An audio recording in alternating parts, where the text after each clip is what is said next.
Welcome students. तर आपण आज पाहणार आहोत डेरिव्हेटिव्ह ऑफ इम्प्लिसिट फंक्शन. म्हणजे तुमच्या समोर एक नवीन टाईपचा फंक्शन आलेला आहे. मग तुम्ही आतापर्यंत जे काही डेरिव्हेटिव्ह काढले ते कोणते फंक्शन होते? मग इथे जसं इम्प्लिसिट फंक्शन आलेलं आहे, तर आतापर्यंत आपण बऱ्याच फंक्शनचे डेरिव्हेटिव्ह काढलेले आहेत. मग ते फंक्शन कोणते आणि हे इम्प्लिसिट कोणते? पाहू फरक. Consider the following functions. यामध्ये मी काही फंक्शन्स दिलेले आहेत, त्या फंक्शनचा आपण विचार करू. y equal to x cube minus 3x plus 1. याचं निरीक्षण करा तुम्ही. यामध्ये आपल्याला नेमकं काय दिसतं आहे की y हा x मध्ये एक्सप्रेस केलेला फंक्शन आहे. y equal to x cube minus 3x plus 1 म्हणजे y is express in terms of x only. तर या फंक्शनला आपण इम्प्लिसिट फंक्शन म्हणणार नाही, कारण अशा टाईपचे आपण डेरिव्हेटिव्ह काढलेले आहेत आत्तापर्यंत आणि तिथे आपण इम्प्लिसिट या शब्दाचा वापर सुद्धा केलेला नाही. म्हणजे नक्कीच हा इम्प्लिसिट फंक्शन नाही. तर असे जे फंक्शन्स असतात या फंक्शनला एक्सप्लिसिट फंक्शन म्हणतात. हा एक्सप्लिसिट फंक्शन आहे. इथे बघा x equal to y square minus 1. तर याचं जेव्हा आपण निरीक्षण करतो तेव्हा आपल्याला सहज सांगता येते की x is express in terms of y only. x हा टोटली y मध्ये एक्सप्रेस केलेला फंक्शन आहे आणि त्यामुळे हा सुद्धा इम्प्लिसिट फंक्शन नाही.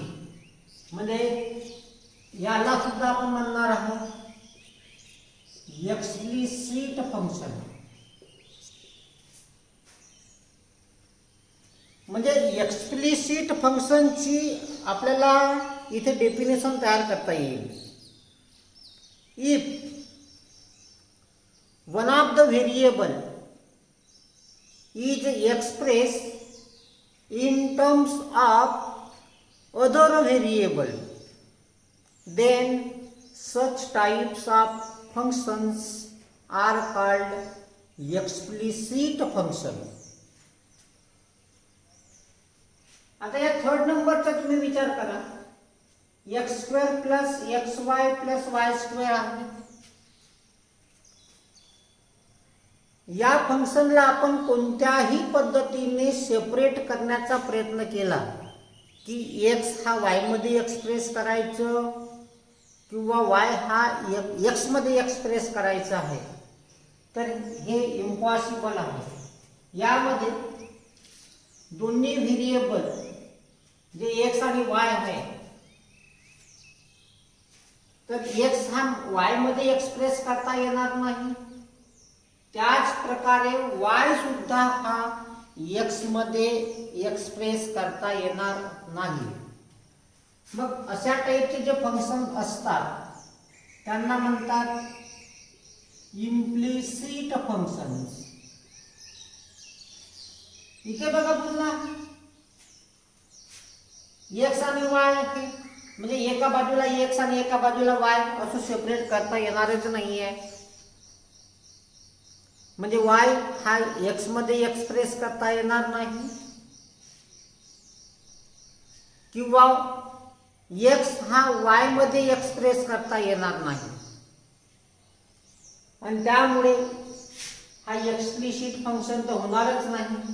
म्हणजेच तो इम्प्लिसिट फंक्शन आहे. इम्प्लिसिट फंक्शन मग याची डेफिनेशन आपल्याला कसं बनवता येईल? In the function if one of the variable is not expressed in terms of second variable, then such functions are called implicit function. म्हणजे एक व्हेरिएबल हा दुसऱ्या व्हेरिएबल मध्ये टोटली एक्सप्रेस करता येत नसेल तर अशा फंक्शनला इम्प्लिसिट फंक्शन असे म्हणतात.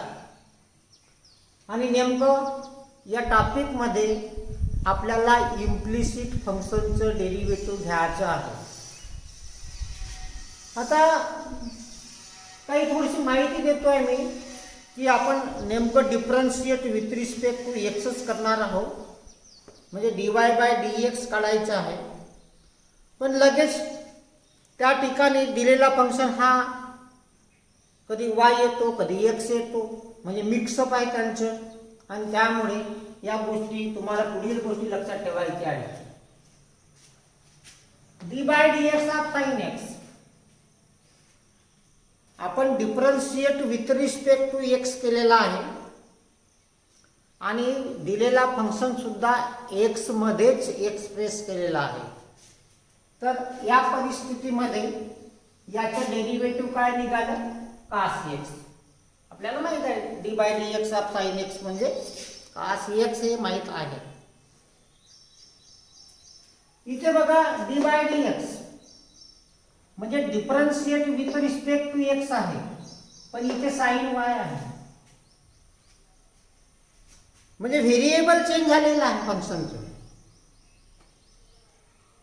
Differentiate with respect to x तर करणे आहे, पण फंक्शन कोणता आहे?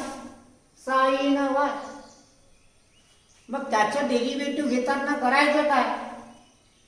तर सिम्पली त्याचं डेरिव्हेटिव्ह cos y लिहून टाकायचं आणि हा जो आहे y आल्यामुळे समोर dy/dx लिहायचं आहे.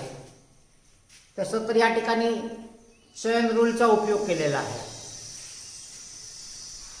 d/dx of sin of t म्हणजे t हा व्हेरिएबल आहे, तर सिम्पली त्याचा डेरिव्हेटिव्ह घेतला आपण cos of t and dt/dx. Next बघा d/dx ऑफ x². आपण पटकन 2x सांगतो, पण d/dx ऑफ y² आला असेल. इथे बघा d/d म्हणजे differentiate with respect to x आहे, परंतु फंक्शन y मधलं आहे, त्यामुळे सिम्पली त्याचं डेरिव्हेटिव्ह 2y घेतलं आणि लगेच dy/dx. आता नेक्स्ट बघा d/dx of log of x plus y. दोन्ही व्हेरिएबल आले, x आला y सुद्धा आलेला. रूलचा आपण यूज करणारच आहोत इथे. d/dx of log of f of x याच फॉर्म्युल्याचा आपण इथे वापर करणार आहोत. 1/f of x d/dx of f of x. म्हणजे फॉर्म्युला काही चेंज झालेला नाही आहे, त्या फॉर्म्युल्याप्रमाणेच आपल्याला ते डेरिव्हेटिव्ह घ्यायचं आहे. तर काय f ऑफ x च्या रोल मध्ये कोण आलं? x प्लस y आलेला आहे, तर 1/f of x d/dx of f of x means 1/x plus y. आता इथे x आलं, d/dx ऑफ x म्हणजे 1 आणि y चे डेरिव्हेटिव्ह dy/dx. इथे बघा d/dx of sin of x plus y आलेला आहे, म्हणजे साइनचा जो अँगल आहे तो x आणि y या दोघांमध्येही एक्सप्रेस केलेला आहे. सिम्पली त्याचं डेरिव्हेटिव्ह घ्या. काय होईल? साइनचं डेरिव्हेटिव्ह cos जो आहे तो अँगल आपण लिहिला इथे.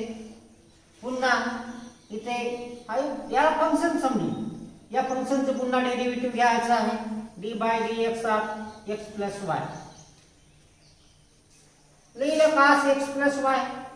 इथे derivative of x is 1 and derivative of y is dy/dx. पुन्हा आपल्याला हा ब्रॅकेट नेक्स्ट स्टेप मध्ये सॉल्व्ह करायचा असतो. तर या cos x प्लस वाय ने याला मल्टिप्लाय करायचं आणि याला सुद्धा मल्टिप्लाय करायचं. म्हणजे हा बनेल cos x plus Y into 1 म्हणजे cos x plus y and plus cos x plus y dy by dx असा हा एक एक नेक्स्ट स्टेप असा वाढवत न्यायचा आहे.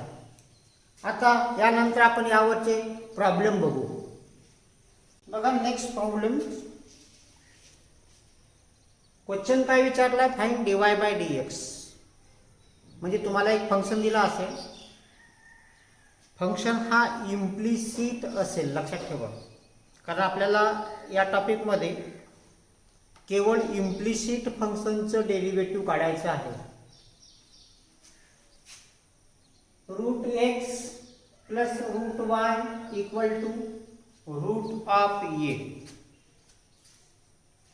Here x and y are only variables, others are constant. Here a is arbitrary constant. हा कोणताही आर्बिटरी कॉन्स्टंट आहे, त्याच्यावर कोणतीही संख्या आपण ठेवू शकतो.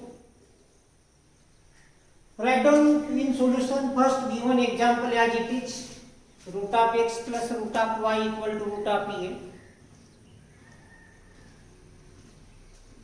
And we know the derivative of root function means d by dx of, here root of x is a standard function. Differentiate with respect to x. Derivative of root of x is 1 upon 2 root of x. आता जे दुसरा function आलेला आहे कोणता आहे, root Y.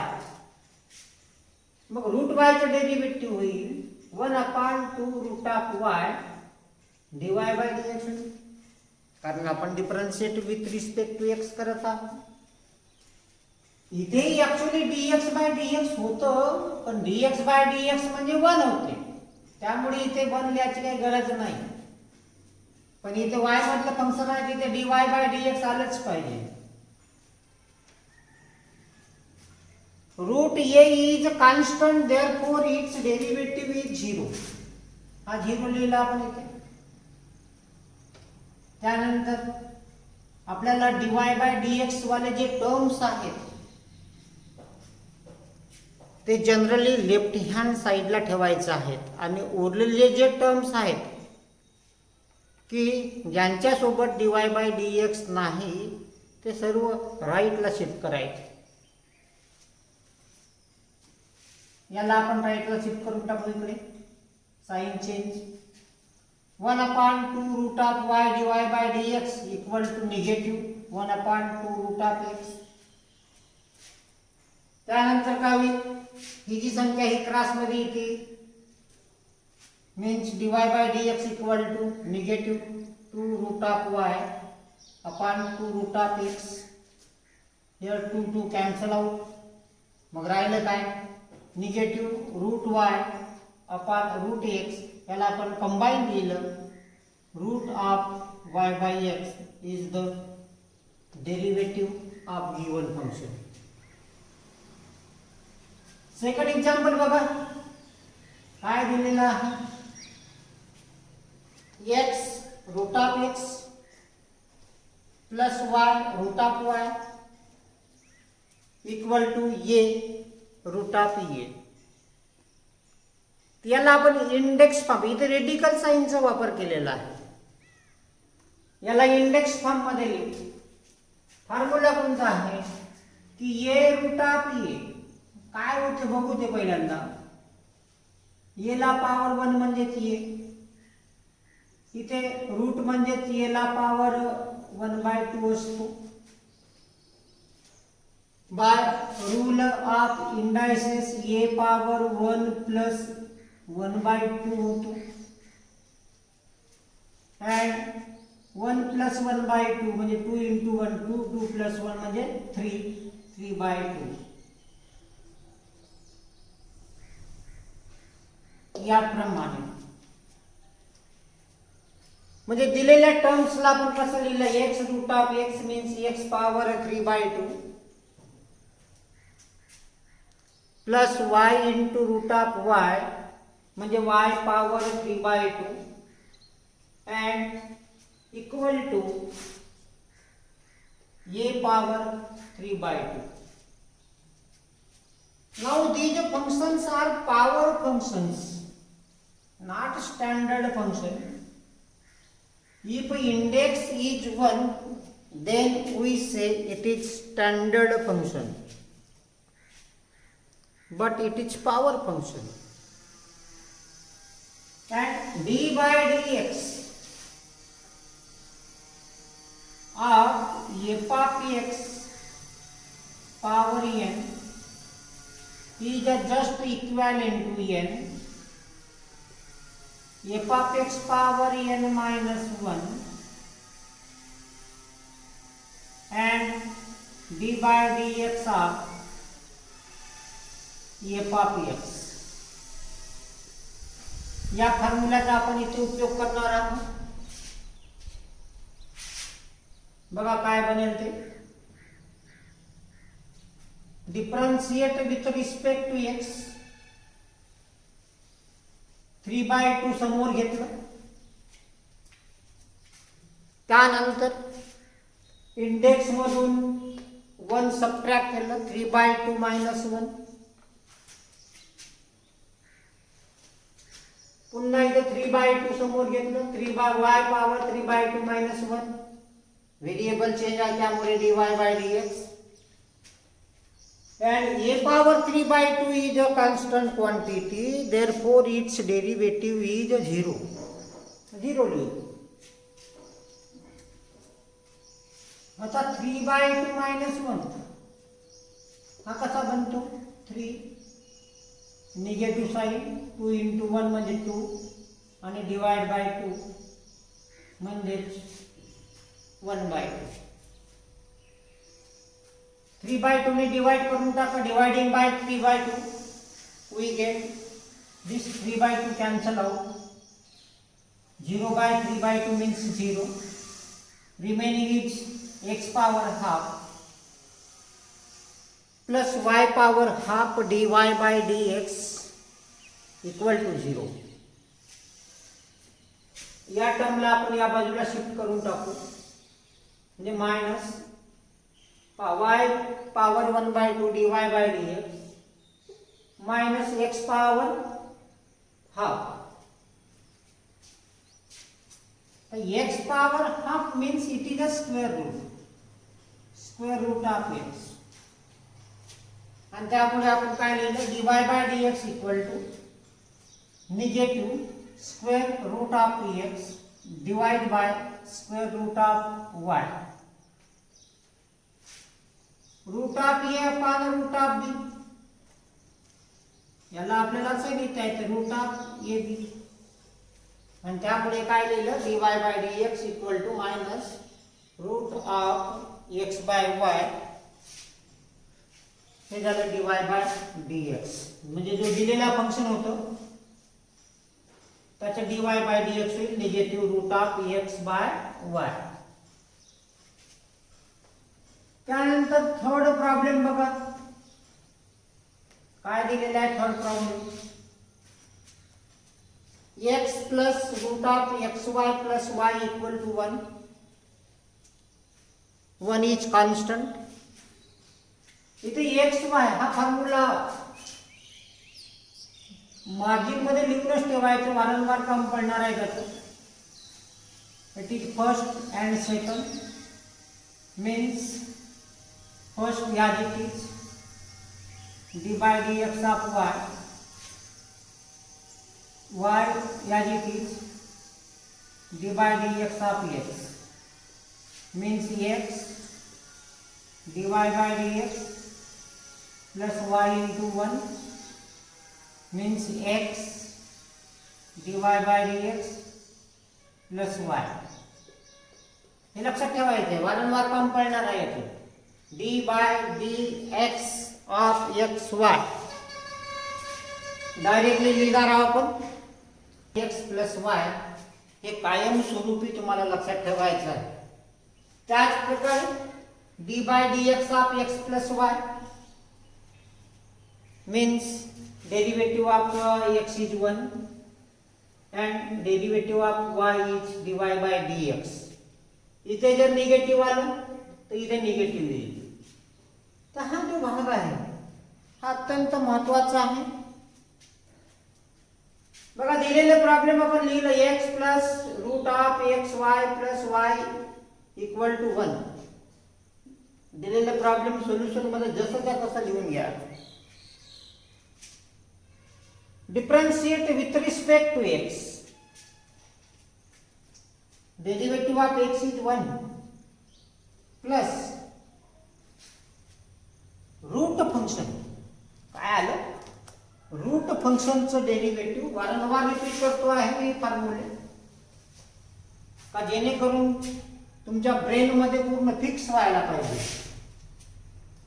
D by d x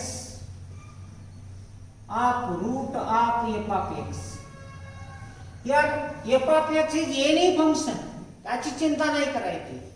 त्यामध्ये कोणताही function आलेला असेल पण डेरिव्हेटिव्हचा रूल कोणता आहे? 1/2 root of f of x and d by dx of f of x. या रूल नुसारच त्यांचं डेरिव्हेटिव्ह घ्यायचं आहे.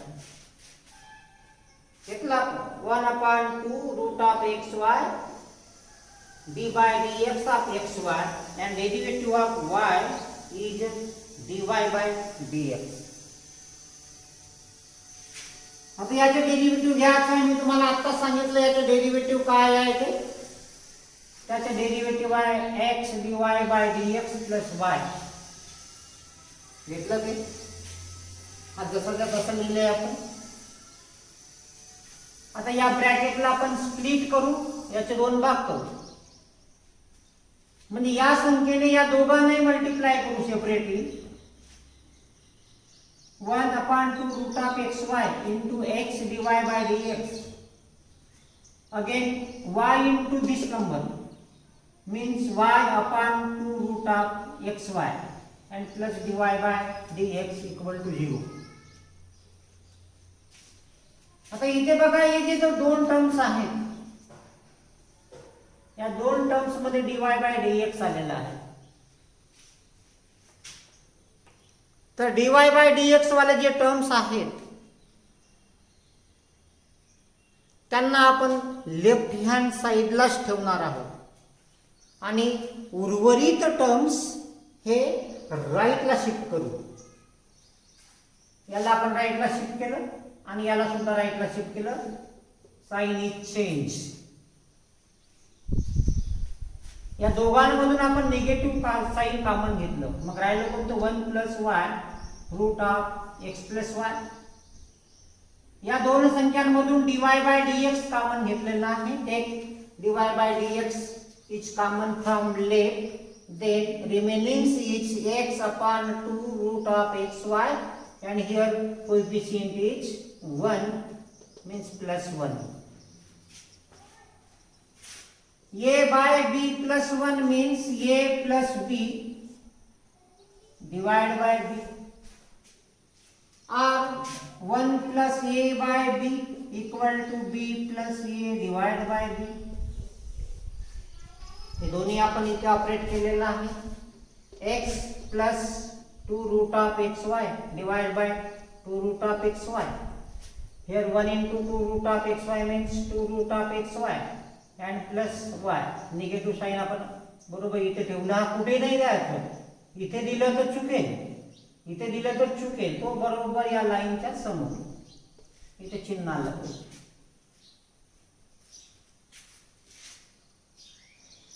मग इथे बघा 2 root of xy इथे 2 root of xy हा इझिली कॅन्सल होतो. 1 1. Therefore final answer is dy by dx equal to negative 2 root of xy plus y आणि डिवाइड मध्ये ही संख्या खाली जाईल x plus 2 root of x y. हा प्रश्न चिन्हाचा, या चिन्हाचा विचार केला तर याला ब्रॅकेट मध्ये टाकून द्या म्हणजे कुठलीही चूक होणार नाही. पाहू नेक्स्ट प्रॉब्लेम. बघा नेक्स्ट प्रॉब्लेम.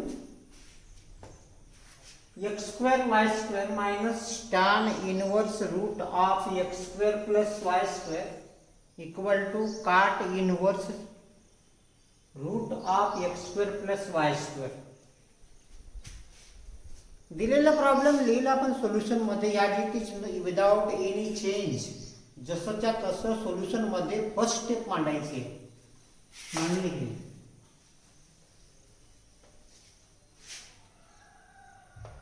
याला आपण त्या बाजूला शिफ्ट करून टाकू म्हणजे हा त्या बाजूला पॉझिटिव्ह होईल. बघा टॅन इनवर्स म्हणजे x square y square equal to tan inverse root of x square plus y square plus cot inverse root of x square plus y square.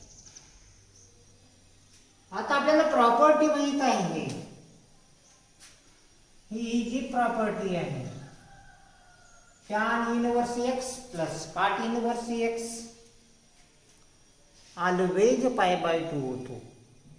तसंच sine inverse x plus cos inverse x हा सुद्धा pi by 2 होतो. त्याच प्रकारे sec inverse x plus cosec inverse x हा सुद्धा pi by 2 होतो. ह्या प्रॉपर्टी मी तुमच्याकडे उपलब्ध करून दिलेल्या आहेत म्हणून इथं आपण पाय बाय 2 लिहिलं कारण हा जो अँगल आहे इथला अँगल आणि हा इथला अँगल अगदी सेम आहे. सेम असेल तरच होईल. नाव पाहिलं काय x square y square equal to pi by 2. Pi by 2 is a constant quantity. Differentiate with respect to x. This is the first and second. आपल्याला फर्स्ट सेकंडचे तर डेरिव्हेटिव्ह माहीतच आहे, अनेकदा रिपीट केलेला आहे मी. फर्स्ट सेकंडचे डेरिव्हेटिव्ह फर्स्ट इंटू सेकंड म्हणजे d by d x of first into second means first derivative of second plus second derivative of first. मांडलं x square derivative of y square म्हणजे d by d x of y square, मग y square d by d x of x square equal to 0. Pi by 2 चे derivative 0.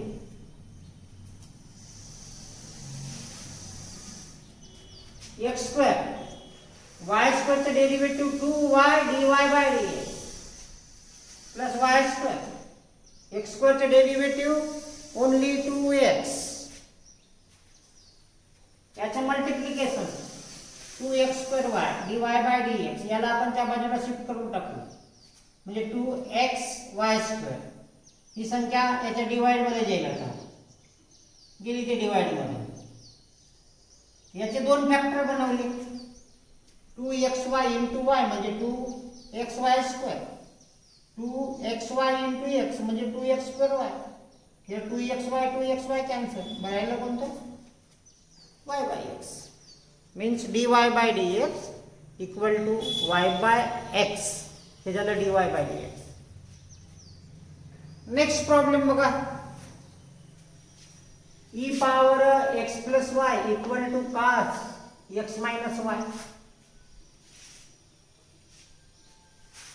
e power x plus y is the exponential function. त्यामुळे लागत घ्यायची गरजच नाहीये. लिहिलं तर प्रॉब्लेम सोल्युशन मध्ये दोन फॉर्म्युले तुमच्याकडे उपलब्ध आहेतच.